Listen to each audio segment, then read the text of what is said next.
So here we are, Heinz Field post-game. It's been about half an hour since the end of the game. We've been in the locker room talking to the players and stuff.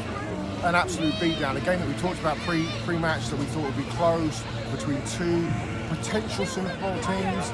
Really only one team came out of this looking like a Super Bowl contender, Matt, and the Pittsburgh Steelers just delivered the blow to Carolina from minute one, really, isn't it? Yeah, I mean, I'm always hesitant to read too much into Thursday night games because so much of it is about which team recovers from the weekend better. But 52-21 is a statement. But yeah, it's a huge statement. But I think from a Steelers perspective, I mean, we talked earlier in the season about whether this was the year that it really unravelled for them with the off-the-field stuff, and you always get the questions of discipline around this team. But they're absolutely rolling at the moment. The new offensive coordinator is Ray Fitch is doing a really good job.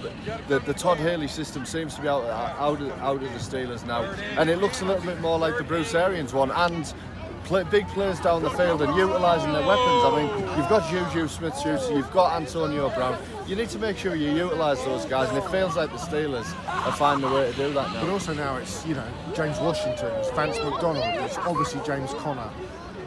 Jalen Samuels played a good part tonight, scored a touchdown and a catch, maybe had 8-10 carries when Conner went into the 10.